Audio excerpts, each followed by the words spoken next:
climate ranking. Actually, we rank higher in every national business climate ranking than we ever did prior to January of 2008.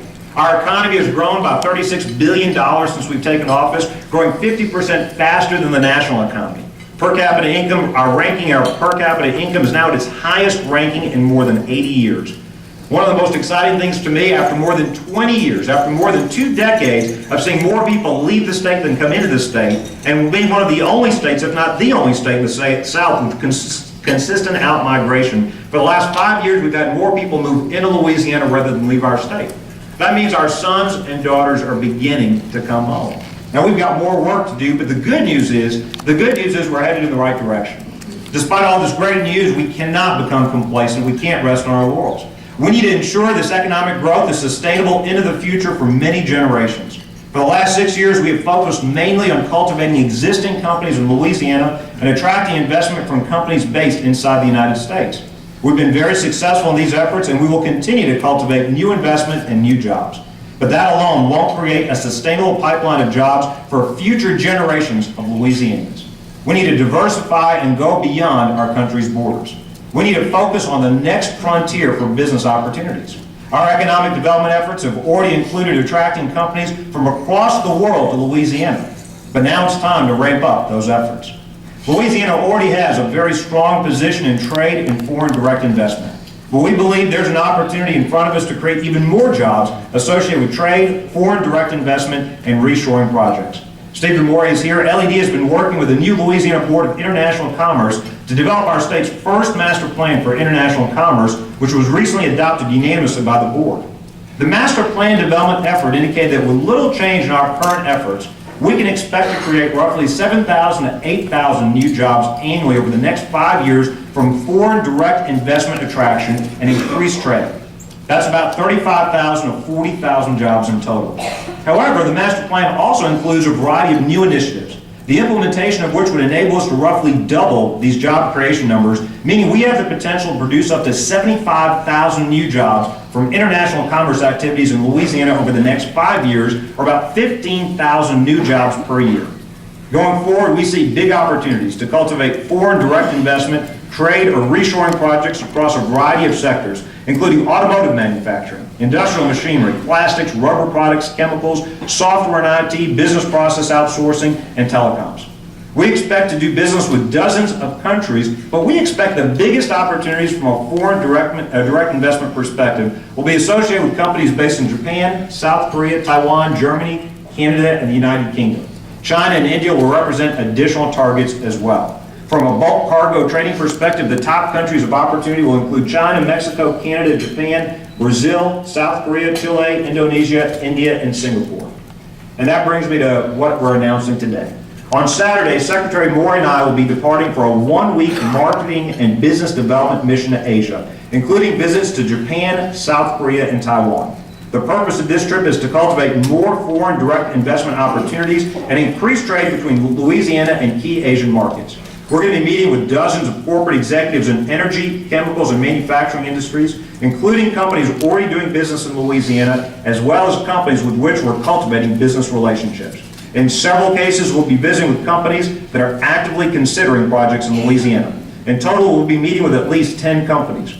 Most of these companies are large global manufacturers with the equivalent of billions of dollars in annual sales.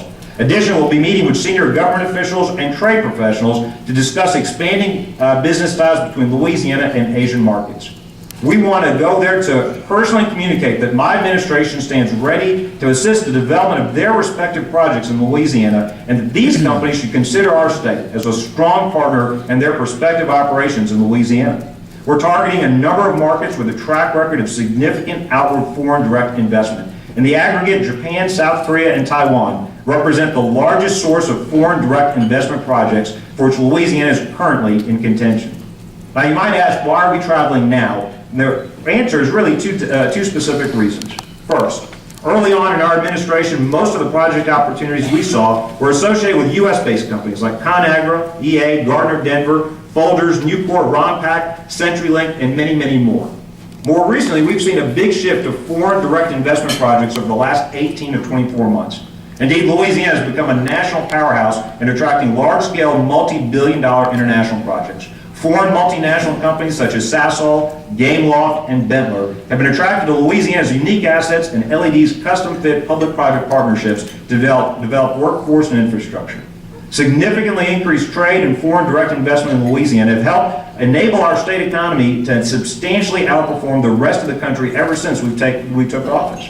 During my administration, we've attracted over $26 billion worth of foreign direct investment to date, with more projects and investments in the pipeline.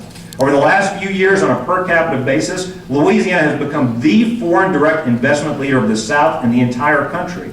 According to the United States Chamber, we're now the top overall performing state for exports in the country, where we think we have even more opportunities to secure more jobs. Second, with a global economic recovery finally underway, the number of foreign direct investment opportunities is likely to substantially increase. We want Louisiana to be a leader in that trend of increased investment in the United States. With rapidly growing labor, energy, and real estate costs in Asia, a variety of experts expect that a significant amount of manufacturing and software development activity is headed back to the United States, creating a major new reshoring trend that could result in tens of thousands of new jobs in the South.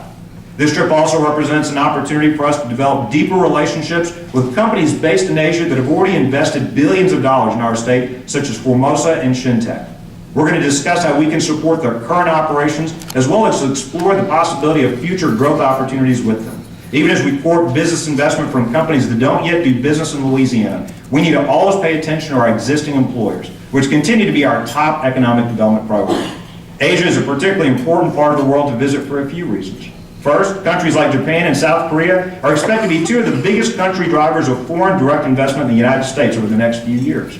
Secondly, corporate executives in those countries place a great deal of importance on having direct personal relationships with top government officials in the states in which they invest. Third, we're actively being considered for several projects of global companies based in those countries that could result in billions of dollars of new investment and thousands of new jobs in our state. For all these reasons, this business development mission is a major opportunity to support economic development in Louisiana. Our state is ripe for more foreign direct investment. When multinational companies seek to expand into the United States, they typically look for three key assets: a business-friendly investment climate, availability of an extensive infrastructure that provides access to large consumer markets, and an efficient and available workforce that meets their needs. Louisiana has clear advantages in all three of these areas. We consistently rank in the top 10 nationally in several business climate rankings. Our infrastructure in terms of ports, rail, highways, and pipelines is second to none. Our workforce, combined with the best state workforce development program in the nation, LED's Fast Start, meets the needs and meets the demands of the contemporary economy across an array of leading industries. Louisiana also offers one of the most extensive deep water and inland waterway port systems in the world. We provide a comprehensive shipping and logistics solution for bulk commodities, containerized cargo, and land-based truck and rail freight. The bottom line is that Louisiana has a great story to tell, featuring a highly competitive tax structure, world-class workforce development programs, an outstanding workforce, competitive energy costs, unparalleled infrastructure, and strong governmental ethics laws. I want to make sure that our story is known across the globe by business leaders. We've done well these last 6 years outperforming the national economy, but it is important we continue to create opportunities for this generation and future generations of Louisianians.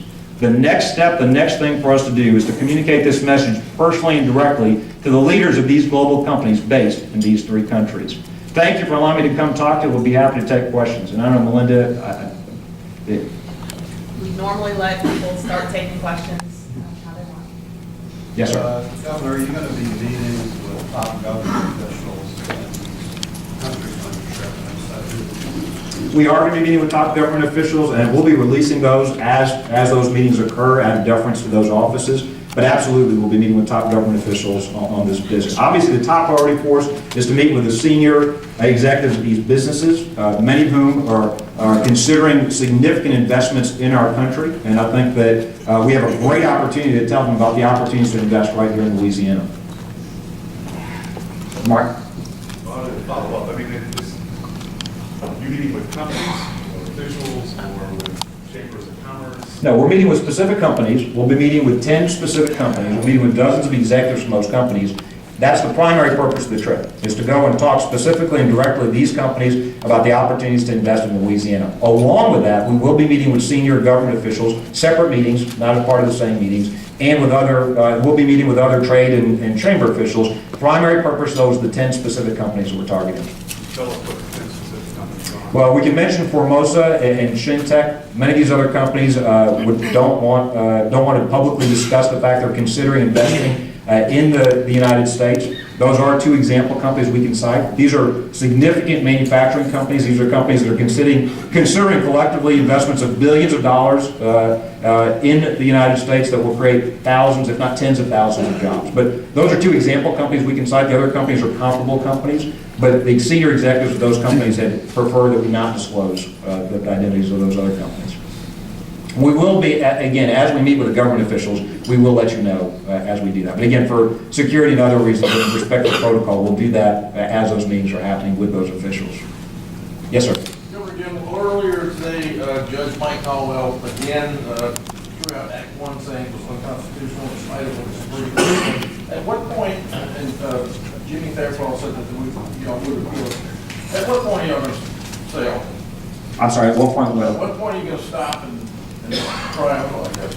Oh, look, we'll continue to push to improve education for our kids and for Louisiana. The good news is the law continues to remain in effect. You're exactly right. This judge issued the same ruling before. The Supreme Court told him to reconsider. He issued the same ruling again, so obviously we're going to appeal, go back to the Supreme Court. The good news is the law continues to remain in effect. The good news is that this law is designed to put a good teacher in every classroom. It's designed to improve the quality of education being received by our students. Study after study shows that the best thing we can do to help improve education for our kids is to make sure there's a good teacher in the classroom. And that's why it's so important that when we're looking at the powers and the authorities of the superintendents, when we're looking at how we hire and fire and promote and reward teachers, it should be based on student achievement. And that's what this law is designed to do. Look, we're now sitting in a time we've got record high graduation rates at our high schools across Louisiana. We've got lower dropout rates. We've got more kids taking the ACT. We've got more kids taking the AP exam. We actually had record growth this past year in the number of kids taking the AP exam. So the good news is we're making great progress. Absolutely, we're going to go back to the Supreme Court. They told the judge to reconsider. We got the same ruling. Good news, though, in the interim, the law continues to be in effect. It has been in effect ever since the legislature has passed it. My message, my advice to the Coalition for the Status Quo is it's time for them to stop fighting us in court. It's time for them to stop the lawsuits and go to work with us to help improve education for our kids. But they say they want to sit down with you and come up with some quote-unquote meaningful legislation. Look, we've said from the very first day, we're always happy to meet with anybody that's interested in working together to improve education for Louisiana. We're not going to back down from our efforts to tie not only job protections, but compensation and other reforms to student achievement. Anybody that's interested in student achievement, we're more than happy to meet with them, more than happy to work with them. We talk to them extensively as we develop this legislation, and we'll be more than happy to continue to work not only with those folks that have fought us in court, but others as well. We'll continue to do that, but it's important that it be based on student achievement. This has to be about helping our students do well, but the good news is the law continues to remain in effect. The law has been in effect ever since it was passed in the legislature, and nothing has changed regarding the implementation of the law. I'm sorry, we'll go back. Sorry, Laney.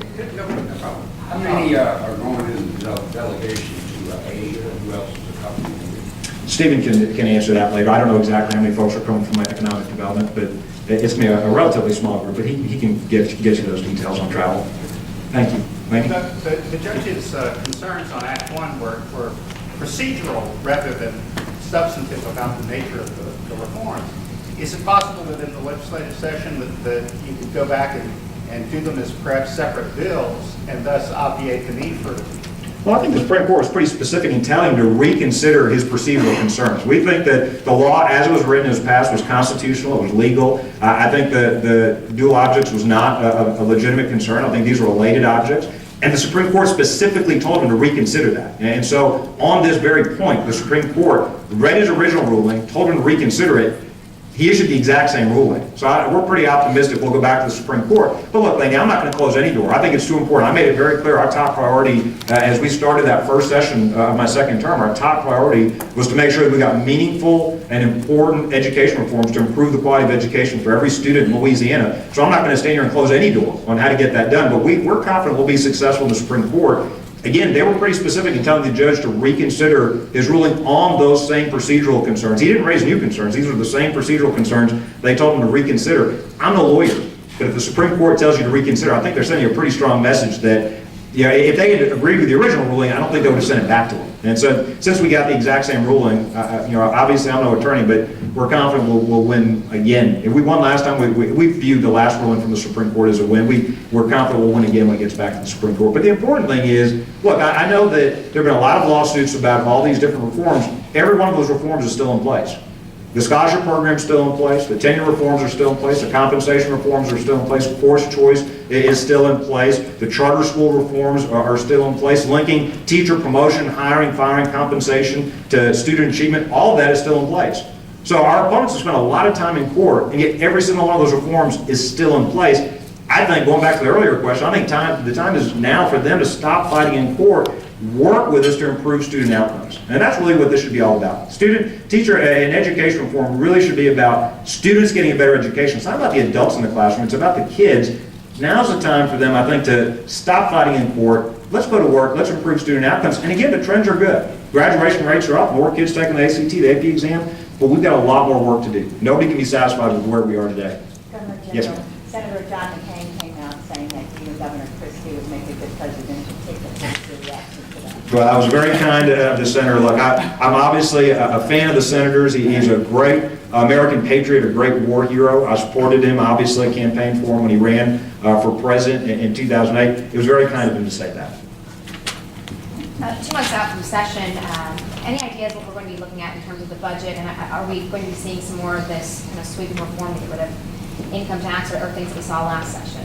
Well, this year's not a tax session. Next year would be a tax session. But in terms of our top priority, in terms of this session, obviously we're releasing a budget in a couple of weeks, and we'll be talking about specific pieces of legislation soon after that. Look, our top priority is going to be workforce development. You know, you heard me rattle off many of these numbers about economic development success.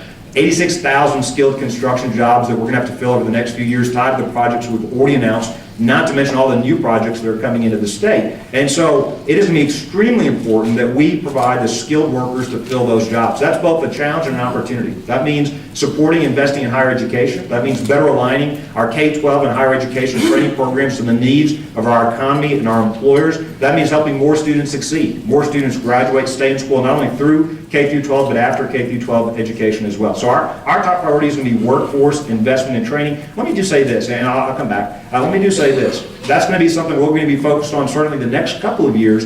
I think that's going to continue to be a top concern and priority for the next administration, the next legislature as well. When we took office, we said we were laser focused on job creation. You know, I rattled off all these numbers. Our economy growing 50% faster than the national economy. Out-migration being reversed. Highest per capita income ranking in 80 years. Tens of thousands of new jobs, tens of billions of dollars in capital investment. And that's all great news for our state. I think we're headed in the right direction. I think the next big challenge is to make sure that we have got the best skilled, the best educated, the most productive population workforce you find anywhere, not only in America, but the entire world. So that's going to be a priority for us, but I imagine that's going to continue to be a priority for some years to come, and that we're going to have tens of thousands of jobs to fill as a state, and we've got to have the skilled workers to fill those jobs. Continuing on that vein, you kind of mentioned education. Are we going to be looking to find new funding source for the scholarship program?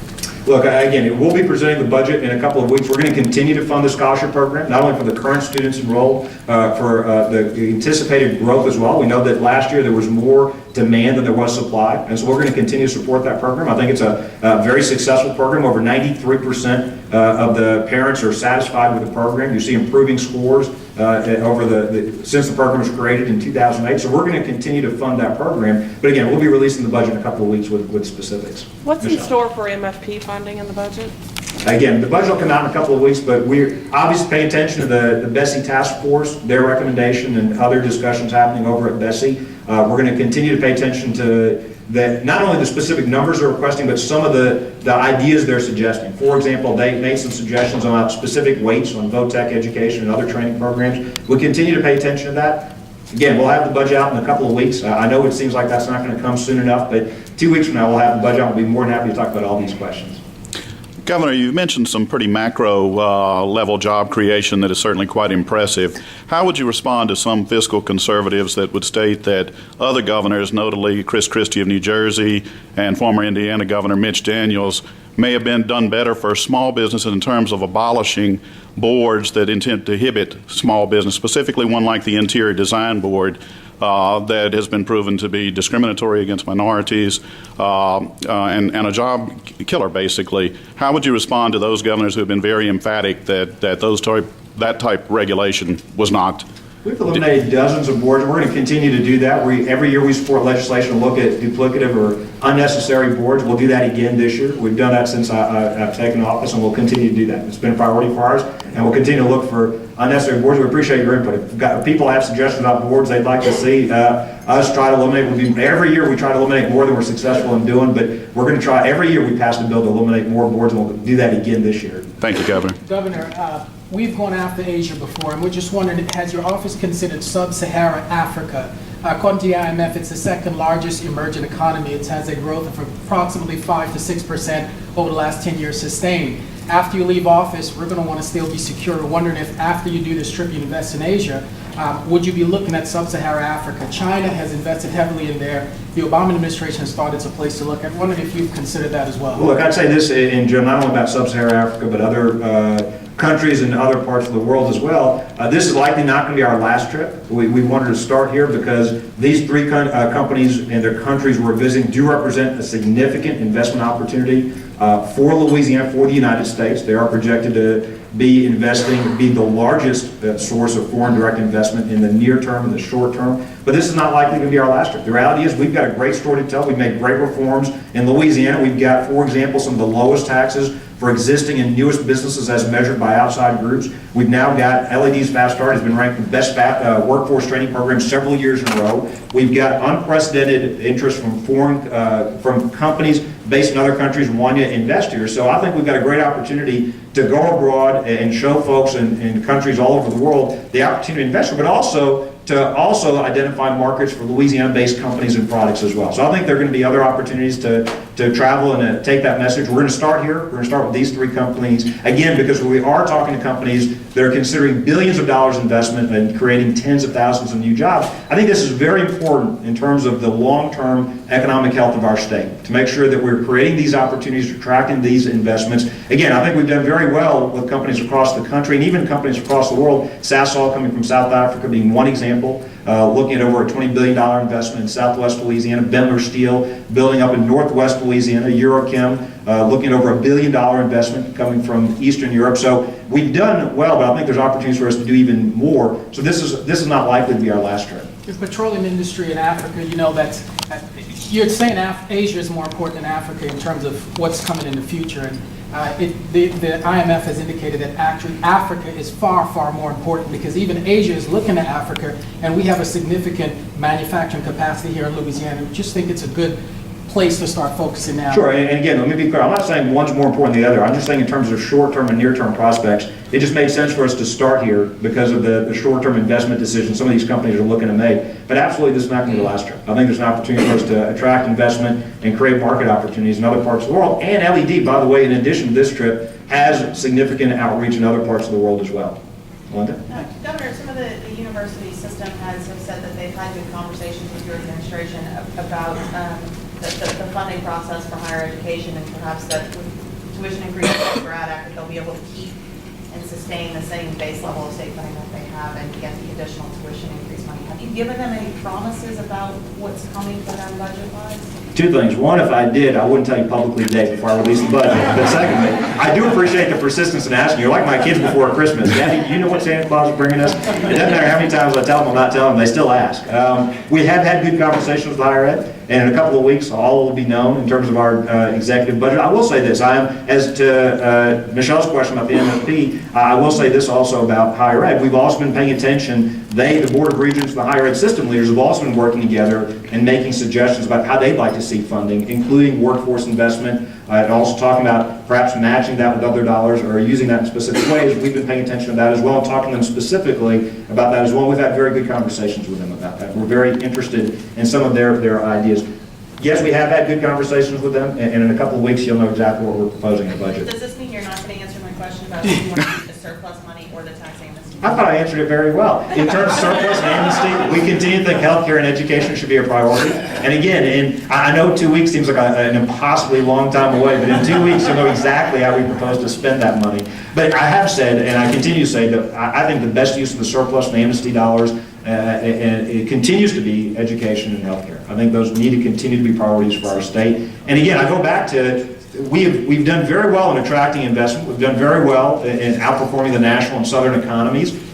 The biggest challenge, not only for our last 2 years in office, but for the next, I predict for the next administration, for the next legislature, is going to be making sure we've got a skilled workforce. Is going to be filling these jobs. That's a good problem to have, by the way. We haven't had that problem for many years. Lauren Scott and others are saying that we're going to see investment in the capital region and in other parts of the state, but especially in the capital region, that's unprecedented, or at least we haven't seen this kind of level of investment activity in decades. And so I think it's very important that we all start thinking about it. And something I've been talking about as I go around the state is the importance, when we talk about workforce training, it is certainly having more kids stay in and graduate from relevant college training programs, but it's also community and technical college training and high school and pre-K through 12 training as well. It's also convincing more of our kids to go to those community and technical colleges and get the relevant training for the jobs that are being created. So that will continue to be a priority for us. But I think it's going to have to be a priority not just for this session, for the next several years for us as a state. Woody? I want to ask you about Obamacare and the rule of law. We see that the president is, in essence, trying to amend bills that have passed through the legislative process. Are you going to be doing that in the session? No, but is there a problem with this administration on the rule of law, like immigration laws, where they seem to not enforce some of the laws, or fast and furious? Absolutely. Look, I've said before, I'm no constitutional scholar. It's amazing to me that the president and this administration feels like they've got the right to pick and choose which laws and which aspects of the law they decide to enforce. The Obamacare being only the most recent example. When you look at the different deadlines they've unilaterally waived, and you look at the different accommodations they made, now sometimes in response to very real problems with the law as it was written, I think that shows two things. One, this was a bad way to make the law. It should not have been rushed through the process. They should have consulted with folks from across the aisle. They should have worked in a bipartisan way. They should have gone through the regular order instead of using the Senate rules, instead of forcing this on a rapid partisan vote. When you're talking about the government getting involved with a sixth, a seventh of our economy, getting involved in personal decisions involving which doctors we can see and what kind of treatments we can get, this was the wrong way for them to make this law. And I think that resulted in so many of these unintended consequences. I think the wrong way to fix that is for them to unilaterally decree that they've got the right to decide which aspects of the law they enforce, which aspects of the law that they're going to waive. I think that's an awful precedent. I was encouraged, you may have seen Ron Johnson, a senator from Wisconsin, has written an op-ed in the Wall Street Journal just in the last couple of days announcing that he was going to be filing a lawsuit challenging the administration's, picking and choosing how it wants to implement the Affordable Care Act, Obamacare, and specifically talking about the special treatment that they were giving members of Congress who were supposed to be participants in the exchange without these federal subsidies. And I actually put out something online supporting him in his efforts.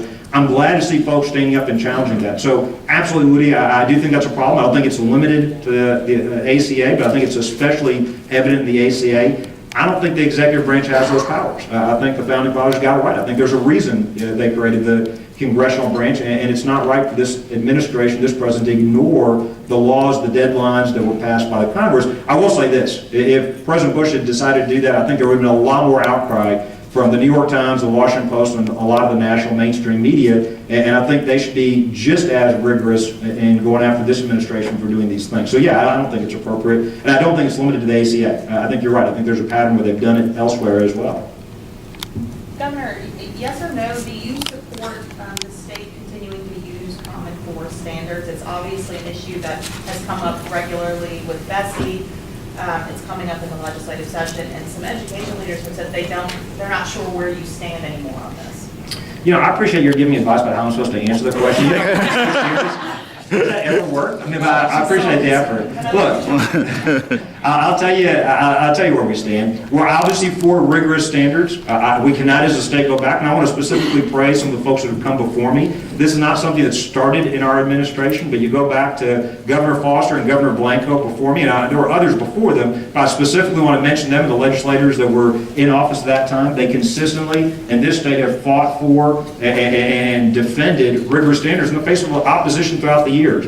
We as a state cannot retreat from that. Our kids have to be able to compete with students from all over the country and all over the world. We've got to have the best educated kids, especially when it comes to some of these new jobs that are highly technical, are going to require training in math, science, and other subjects as well. We cannot retreat from rigorous standards. Secondly, however, I am absolutely opposed to any kind of federal takeover of a curriculum or federal government's involvement in dictating to us our curriculum. My concerns have been especially heightened given some of the DOJ's attempts to interfere with our scholarship program. Just yesterday, you saw the DOJ's filing, and again, here we are with the DOJ being more concerned with the color of a student's skin rather than the quality of their education. I think it's ridiculous. They're trying to interfere in the scholarship program, and this is again heightened my concern about federal overreach. I do think BESI took some positive steps when it comes to protecting student data, when it comes to trying to empower parents. I think there are legitimate concerns, which is why we've asked BESI to address those. I think this conversation is going to continue during the legislative session, and that's a good thing. I think there may be additional steps, so I think it's an important conversation for us to have. I think there are some legitimate concerns that have been raised about how Common Core has been developed and implemented, so I think the conversation needs to continue. Absolutely for rigorous standards, absolutely against any kind of federal takeover of our curriculum. But do you think there can be adjustments made to Common Core and the state still use it, or do you think that the state needs to shift away to a different set of rigorous standards? Well, I think that's part of the conversation that needs to happen. I think BESI's 2 steps recently at the recent board meeting on student data, privacy, and on empowering parents were positive steps. But I think this is a conversation we need to continue to have, and I think the session is going to be very informative. I think we're going to have an opportunity to hear from folks, both educators and parents and others, and I think that's a very important conversation, a very important process to continue. Michelle, and then we'll come back here. And I'm sorry, I'll come back to this side of the room. I didn't mean to. The Democrats had a little fun on Twitter after you agreed to pay a private company $4 million to find savings in state government. What level of savings are you anticipating, and will they be in the budget? Sure, a couple of things. Well, I'm glad we can entertain the Democratic Party. That's always a benefit. I do want, by the way, I appreciated them sending the Grinch over to the mansion. I do wish them a very Merry Christmas. When it comes to the savings, look, the company will only be paid based on performance. This is a company that's had a good track record of success in our state alone with the LC hospital system. They were able to save over identify over $20 million of savings in the interim hospital in New Orleans. They've generated significant savings in Puerto Rico and for other governments and other clients as well. So they'll be paid based on performance. In terms of what gets included in the budget, it's a sequential process. They don't just deliver everything at once. They do that continuously. If they're able to identify some initial rounds of savings, we'd certainly be happy to include those in the budget. I think the majority of the recommendations, if not all, will be more likely after we submit our executive budget. But if they are able to identify some early savings, we absolutely would use those in the upcoming budget. We will certainly start implementing them even if we can't include them in the formal budget that we submit. But there'll be waves of submissions from the company. Governor, you have a very credible background in healthcare. Are you willing to admit that the Affordable Care Act will increase jobs, particularly because the unemployment last month for African Americans, 12.5% thereabouts, and according to the Joint Center for Economic Study, 15% of African Americans work in healthcare.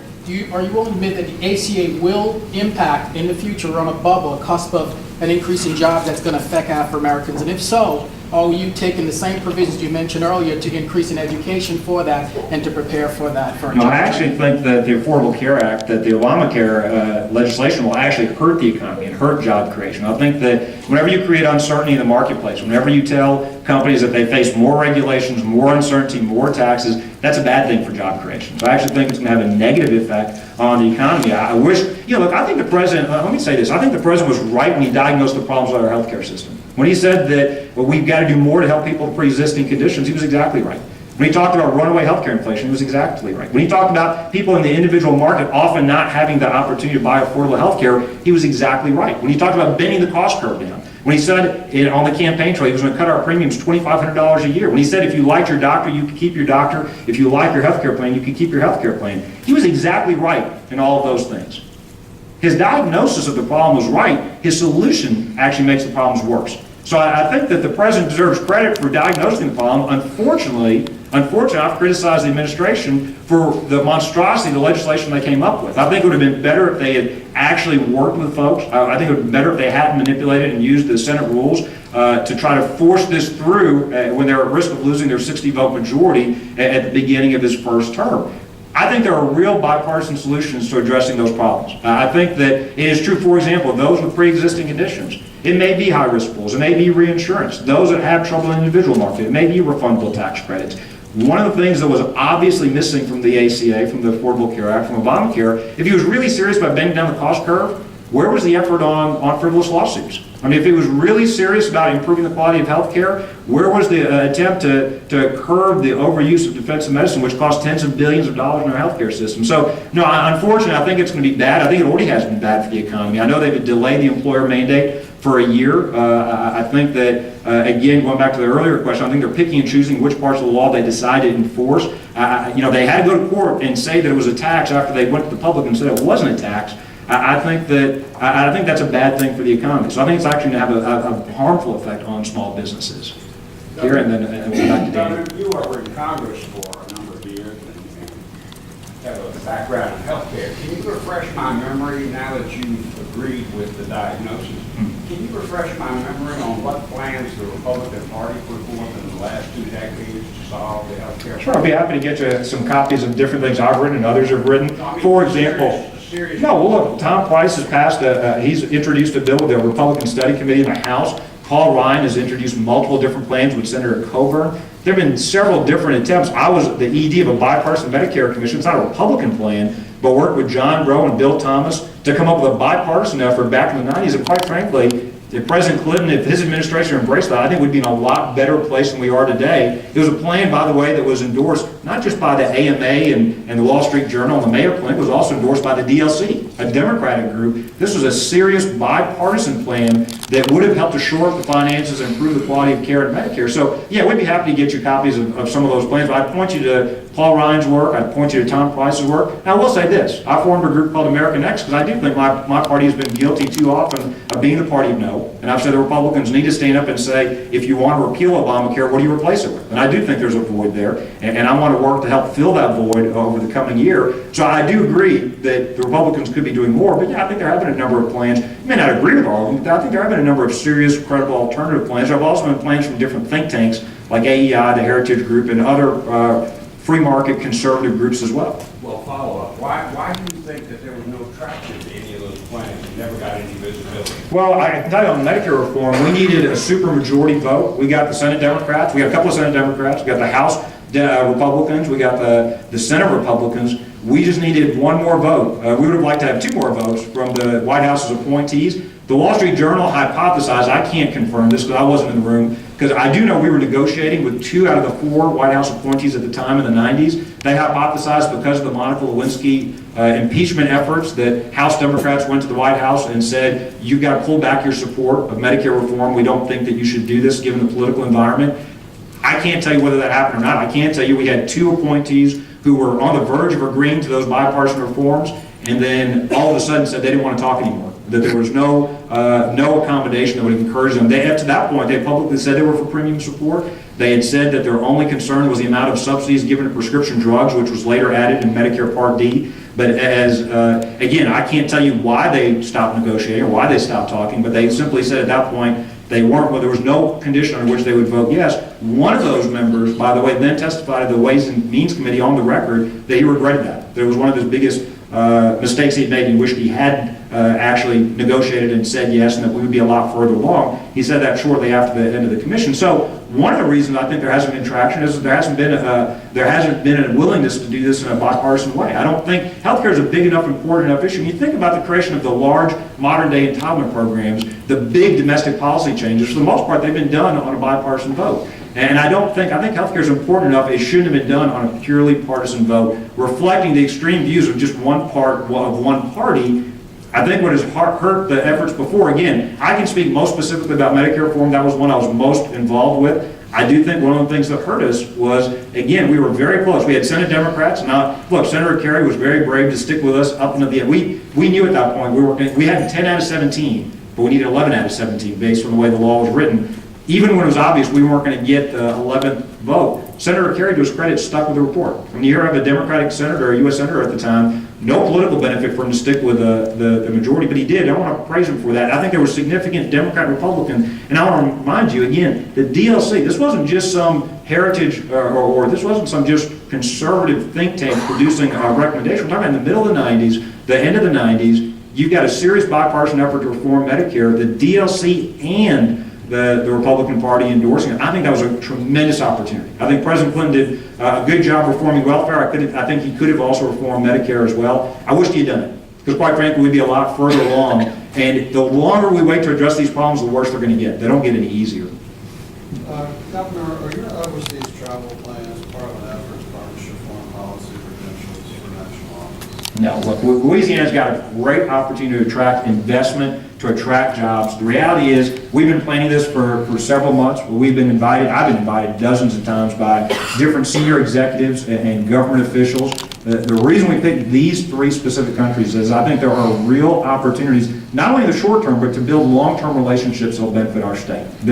Louisiana is right now enjoying unprecedented investment. The type of investment we haven't seen in decades. It's just a great opportunity to get in front of some senior decision makers that are thinking about investing billions of dollars, creating tens of thousands of jobs in this country. We want them to do it in Louisiana. And we think we've got a great story to tell, whether it's ethics reforms, tax cuts, workforce training programs, whether it's infrastructure. Louisiana's a great business environment. And I think we'll be a compelling environment for many of these decision makers. Here, and then I'll come back to that part. I'll come back. With last session's Board of Construction tax credit, I'm wondering if this trip might provide some over opportunity for more investment in the ports. And will the state be looking to invest more in ports to make us more accessible to larger cars? Yes to both. See, that was the shortest answer I've given. That's pretty good, huh? Should Louisiana have a minimum wage? I'm sorry? Should Louisiana have a minimum wage? We do have a minimum wage. It's called the federal minimum wage. Look, I know there's all this talk in D.C. about Democrats wanting to increase the minimum wage. I'd say 2 things. One, I think it would be better if the Democrats and the president actually focused on creating better paying jobs. I mean, the tragedy has been the fact that unemployment has remained so high under this administration. The only answer seems to be more taxes, more regulations, make it even harder for small businesses to create jobs. Now look, when I was in Congress, I did vote for a minimum wage increase. I'm not saying that I'm never for one. I do think that certainly you need to think about when you do it. You certainly don't want to do it when you can hurt the economy, when you can discourage people from hiring folks. And certainly I think there are things we can do to encourage and help people that have low-paying jobs, like the Earned Income Tax Credit Program, that can help make work pay. We need to get rid of the fraud in the program. It needs to be reformed. But I think there are good programs that can help encourage people to work that don't necessarily hurt the economy. I think, again, the administration's focus, I think 2 things. One, I think they're very clever in that they'd like to talk about anything but the Affordable Care Act this year, leading up to the 2014 election. The president is a very, very smart politician. He's won 2 national elections. But then secondly, I think it'd be better if they focused on creating higher paying jobs rather than creating a bunch of minimum wage jobs in the economy. I think we'd be better served if they created higher paying jobs. But in Louisiana, no, if the question is would I be opposed or in favor of Louisiana setting its own minimum wage, I think we should continue to comply with the federal minimum wage, the federal law. Would you veto the $9 minimum wage promoted by some parts of the legislature? Look, I'm going to oppose it. We're going to save our veto threats until we're in session. They've actually introduced a bill, maybe even see if it can get traction and come out of committee. I certainly would oppose efforts for Louisiana to do anything that hurts small businesses' ability to create jobs in our state. I think that'd be counterproductive. I don't think that's the right way to create good paying jobs. I do think it's a real issue, though. I do think that with all the government spending and programs and entitlements, we've got to make it more attractive for people. Let me state that differently. I think we need to do more to support people that are working hard and trying to feed their families, trying to pay their bills. And I think that the Earned Income Tax Credit Program is one way to do that. I'm in favor, by the way, nationally, instead of this one-size-fits-all ACA program, I think sliding refundable, advanceable tax credits are a way to help some of those families that are working hard, that may have trouble paying their health care bills. I do think in general it makes sense to help people who are working, especially those that may be working in lower paying jobs, to be able to feed their families, to make sure their kids get a great education, pay their medical bills. I think that's a good and worthy goal. I just don't necessarily think Louisiana creating our own minimum wage is the best way to do it. And nationally, I think there are other things. For example, and I know he's not looking for advice from me, but if the administration wants to create tens of thousands of good paying, not minimum wage jobs, just improve the Keystone Pipeline. It wouldn't cost them $1. The Canadians are ready to, now think about this, the Canadians are ready to send us their crude oil, they're ready for us to refine it, and then sell some of it back to them, and then do whatever we want with the rest of it. The Chinese are knocking down their doors because the Chinese want it, and they'll buy it from them if we don't take it. If we're not smart enough to build the pipeline and take it, To me, that is something the president could do today. Doesn't take an act of Congress, doesn't take $1 more in deficit spending, doesn't take anything other than his administration. They've studied and delayed this for years. Go ahead and approve that. And those aren't minimum wage jobs. 20,000 direct jobs, 100,000 indirect jobs. Those are good paying jobs. And that's not just from a Republican, that's coming from private sector unions that are also pressuring the administration to say these are good paying jobs for our members. We'll be the ones hired to go and build the pipeline and some of these indirect jobs as well. So I think there are other things the administration could be doing to create better paying jobs. Governor Jindal, if your student scholarships program, or the student scholarships program, is non-discriminatory and does not violate the federal desegregation orders, why the concern and why the tendency to pull back on the Department of Justice complaint? Why not be fully cooperative? Oh, look, we've given them now, we're proposing them 3 years of data. This is what we cannot accept. The Department of Justice has gone to court saying that after we decide a student is eligible for a scholarship, they want 45 days to determine whether that student is, quote, the right race to receive the scholarship and participate in the program. To me, that's offensive. This scholarship program should be available to any student regardless of race. It should be available to students to give them a chance to get a better education. Over 90% of the students participating are minority students. 100% come from low-income families. 100% come from families whose kids would otherwise go to C, D, or F schools. So it's offensive for me, for the Justice Department to say, for 45 days, we're not going to allow you to tell those students, tell those families that they've received the scholarship so we can sit back and study whether they're, quote, the right race. To me, that's just offensive. To me, and it was especially offensive, this came nearly 50 years to the day after Dr. Martin Luther King's I Have a Dream speech. I mean, to me, the reason this is so important is that education is one of the great equalizers in this country. If we really believe in America that the circumstances of your birth don't determine your outcomes as an adult, if we really believe you don't have to be born to the right zip code or the right geography, the right parents, the right race, the right gender to do well in this country, then we've got to believe that every child deserves a great education. Because in this economy, you have to get a great education in order to be able to succeed and compete. And that's why it's so offensive for the DOJ to stand there and say, we want to engage, we want to sit there for 45 days and look at the race of the child. Why is that relevant? The child's race shouldn't be relevant in deciding whether they get a chance to get a great education. I said this in my second inaugural speech. I said, look, to the folks listening to me, the chances are your children, your grandchildren probably are going to get a great education.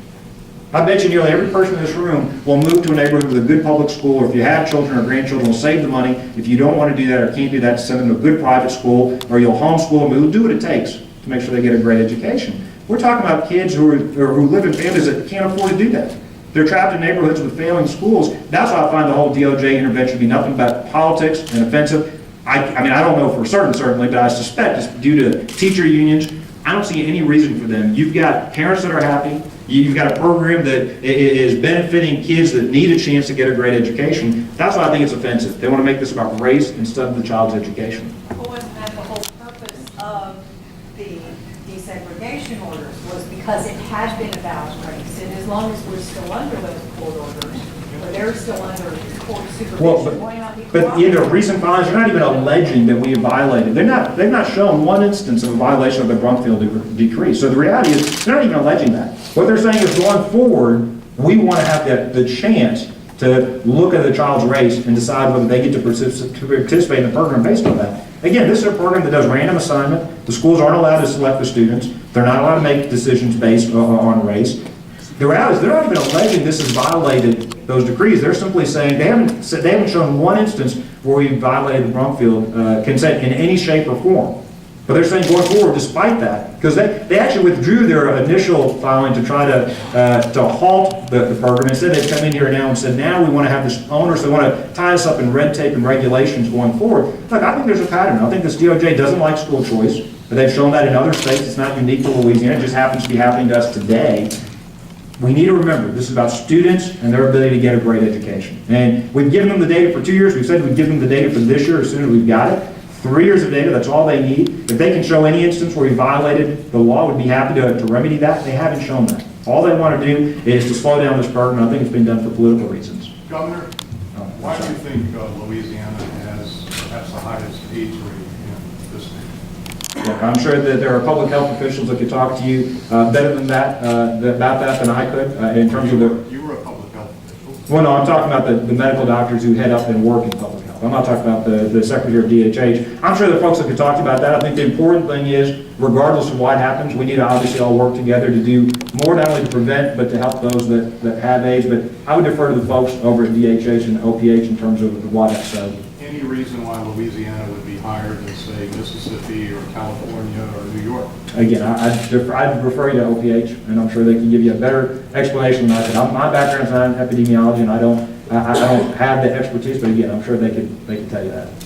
On the St. George issue, have you taken a stance on whether the citizens of that area should be able to form their own city? We've not, look, I don't live in St. George, so I'm not even get to vote on it. I tend to think that locals should get to decide for themselves, and so I defer to the will of people. I think that certainly that not only on this issue, but in general, conservatives tend to believe that government that governs the closest to the people governs best, so I'd again defer to the will of people. Whatever they decide, not only this issue, but other issues as well. I again defer to them to make their own decisions for themselves. I certainly, when Senator White was pushing his effort on in terms of the legislation and give folks a chance to decide whether they wanted their own schools, we had the same philosophy, we had the same perspective. I signed the bill that he did pass into law based on my belief that folks should get to decide. If they want to run their own schools or if they want to form their own community, they should get to decide whether they want to do that. Have you been to that part of Asia, and what are you looking forward to? I've not, and this is also my first foreign trip in terms of economic development as governor as well. When I say I haven't been to that part of Asia, I have been to, I haven't been to those three countries. I have been to that part of Asia before. For example, I've been to Vietnam, I've been to India, and I've been to other countries in that area, but I've not been to these three specific countries. I'm excited about the opportunity to sit down with some of the senior executives. We met with some of their U.S. officials and some of their the executives from their subsidiaries here to talk about economic development and job creation. I'm very excited to be able to talk to the most senior officials at these companies, the ones that are making the decisions about significant investment, to tell them personally and directly what's happening in Louisiana. One of the things that is absolutely true is not only do they have billions of dollars they're looking to invest here, these are also, many of these companies do value the personal interactions, the personal relationships. I look forward to being able to look them in the face, tell them what's happening in Louisiana, make those commitments that we are making Louisiana the best place to do business. We want to be their partners. We want them to come and create jobs here. Has there been an official Louisiana governor's visit to these three countries before? Look, I know Buddy Romer had certainly done that. I'm pretty sure Mike Foster didn't.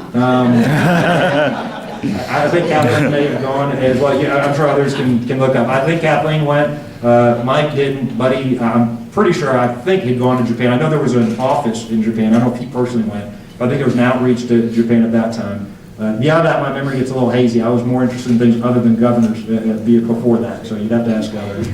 Governor, this is brief. Do you believe the lifetime and annual benefits ban under the ACA is a good thing, in your opinion? No curve on that. Well, look, I think that the idea that you should tell people what they can and cannot buy in terms of health care insurance is, from the federal government's perspective, is problematic.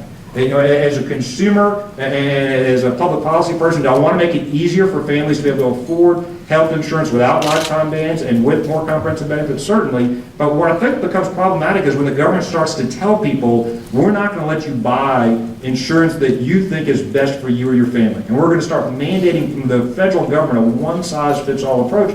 I think that becomes very problematic. And I think that there needs to be, more flexibility. I think there needs to be more, I think this administration needs to trust the American people more. I think that not just in healthcare, but in general. I think there's just a distrust in the American people to make decisions for themselves. I know he didn't do it, but I compare this to the decision in New York where Mayor Bloomberg tried to tell people they shouldn't be drinking large sodas. Do I think people should be drinking too much soda? No, but I think people should be able to make that decision for themselves. If somebody in this room wants to leave here today and go to a drive-thru at a fast food restaurant, that should be your choice. I don't think the government should be able to tell you, you can't do that. I think that the American people are smart enough to decide for themselves the foods they eat, how the products they consume. And the same thing is true, especially with health insurance, which is such a personal product. When you think about it, this is so important to people's quality of life. Again, from a policy perspective, do I think it would be better that people could afford comprehensive plans Absolutely. And I think it would be absolutely better that we make it more affordable and easier. But where I have a concern is the federal government trying to come in and micromanage and saying, we're in DC, or actually in Baltimore, where most of the CMS folks are, we're going to tell you exactly what the benefits look like. And I'll give you a practical reason why I'm concerned about that. You know, Medicare was a late adopter of many new technologies and payment methodologies in healthcare. So when you look at the shift from inpatient to outpatient procedures, for example, many healthcare experts argue that could have happened much more quickly if it weren't for Medicare. Inevitably, these decisions, when they're made by the government, become political. I remember John Breaux, when he was the co-chairman of the Medicare Commission, well back to that previous experience again, famously once quipped that he hadn't gone to medical school because he was besieged by folks lobbying him saying, you know, Medicare should cover my treatment or my technology, or by companies or providers saying they should do this or they should do that. And he said, you know, in the middle of all this, he kind of turned to me, and he also said this publicly, he said, why am I the one making this decision? I didn't go to medical school. I'm not specially trained to decide whether it should pay for this technology or that technology. And that's the inherent problem of administered pricing systems. That's the inherent problem of the government making one-size-fits-all decisions. You are going to get decisions based on politics, on lobbying, on people who've got the ability. And I think inherently government's going to be slower to adopt new technologies, new payment methodologies, new ways of delivering care. So absolutely we should be doing more to make comprehensive health care affordable. I think from a policy perspective, not a regulatory perspective, not a political perspective, from a policy perspective, look, insurance is supposed to be, the way we do health insurance is backwards. Too often health insurance has been prepayment of health care services as opposed to actual pooling of risk.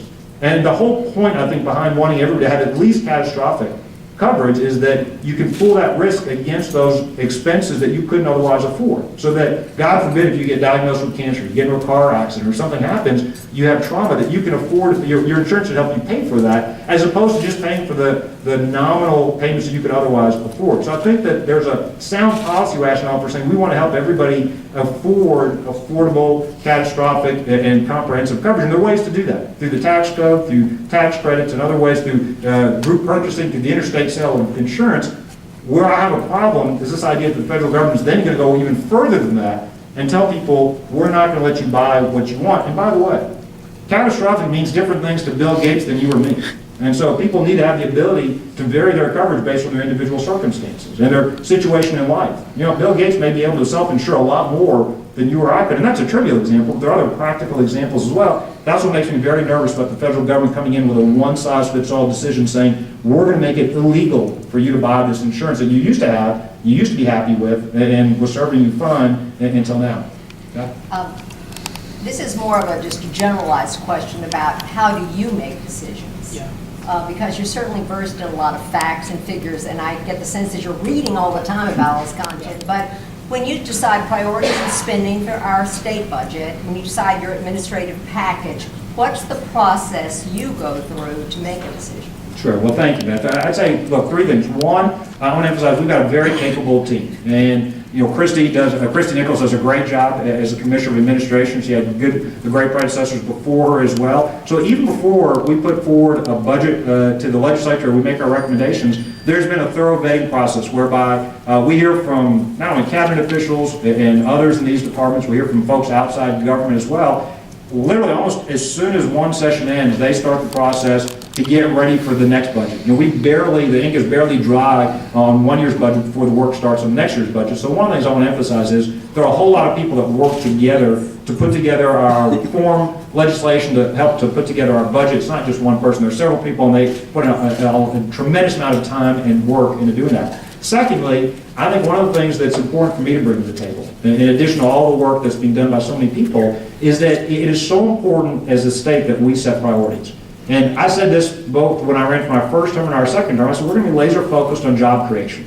The biggest challenge facing our state, I viewed it when I was running for office, was the fact that we were lagging the South, lagging the country in terms of creating good jobs in our state. And as long as we're doing that, it makes every other problem we care about harder. Whether it's healthcare, whether it's education, whether it's infrastructure, whether it's crime, every other problem gets harder. But the reverse is also true.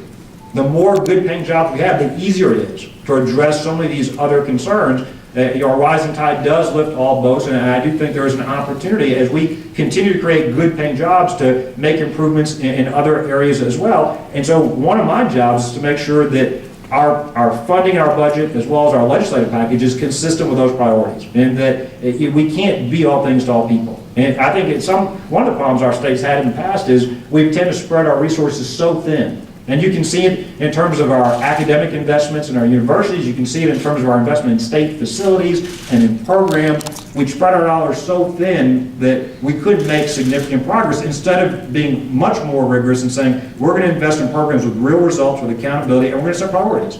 You know, government, you can't do all the things you want to do. And it's not always choosing a good program versus a bad program. Sometimes it's about choosing the better programs or the more important priority.